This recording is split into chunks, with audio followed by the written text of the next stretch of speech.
Moi, mä oon Turo Kotajärvi, 26-vuotias, elämäntapataiteilija.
Mä olin joskus siitä 2-3 vuotta. Silloin mä ehkä tajusin, että kyllä mä aika on innoissani tästä. Me oltiin Porvoossa. Siellä me oltiin kollegani, silloisen kollegan Henkan kanssa. Oltiin siellä kumisoppat jalassa ja metsästä etsimässä villiyrttejä. Sitten mä muistan, että se oli ihan hauska keissi. Se oli sitä ehkä siellä suurin silloin, kun mä olin innostunut tosi paljon. Se oli ihan hauska käydä sieltä hakea. Ei mistään niistä mitään tiedettykään, mutta me käytiin jostain kirjat. Sitten me lähdettiin maistelemaan, oltiin siellä ja kättää ja tsiikattiin kirjasta. Ihan mutta se on kiva tuoda se luonto siihen lasiin. Kertoa sille asiakkaalle, että sä oot ite poiminut nämä männyhalut. Maustanut sillä tämän alkoholin, mitä sä nyt juot. Sitten päästään ehkä kokeilemaan jotain, että Pörnössä kauppahalleista jossain löytänyt jotain tosi makeata. Joku makeen mausteen tai sun reissulta on tullut joku juttu mukaan. Sitten me töihin sä motivoitu, sä pääset kokeilemaan sitä saman tien melkein. Se on siistiä. Mä nautin mun työnteosta. Niin. Mun mielestä se on se on iloinen asia. Pienet asiat, ne tekee ihmisen onnelliseksi. Mä vaan jotenkin hurahdin ehkä aika kokonaisvaltaisesti siihen ruokaan ja juomaan. Juomana tarkoitan ihan koktailia ja kaikkea olutta ja viiniä ja viini on, mä oon aina digannut juoda viiniä, mä en ole mikään tommosen helpon nippelit jäädä hamstraa ja ne ei kauhean hyvin jää mulle päähän, mutta ne on nyt sellainen, mikä on kanssa viime aikoina aika paljon kolahtanut.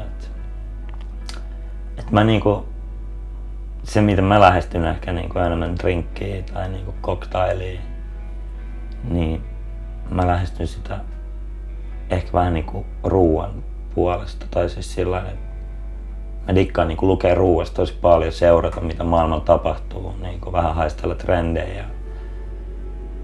Mun mielestä se on niinku mahtava fiilis, kun sä löydät ruuasta jotain hyviä makuyhdistelmiä. Kun sä oot vaikka ravintolassa syömässä, niin sit sä pystyt tavallaan pukea sen makuyhdistelmän juomaan. Se on semmoinen niinku, mä koen sen semmoisen kivana leikkikenttänä sillä, että saa vähän temmättää ja miettiä sitä ideoita. Maustaaks mä alkoholit olla vai teekö mä tosta laventelista siirapin vai uutaks mä sen niinku vodkaa tai giniä ja miten mä saan se persikan sit sinne juomaan, missä muodossa. Ne on niinku tosi kivoja ajatusleikki, mikä sulla tulee, kun sä alat miettiä. Mä dikkaan, jos juomassa on tarina tai niinku käsityönä tehty.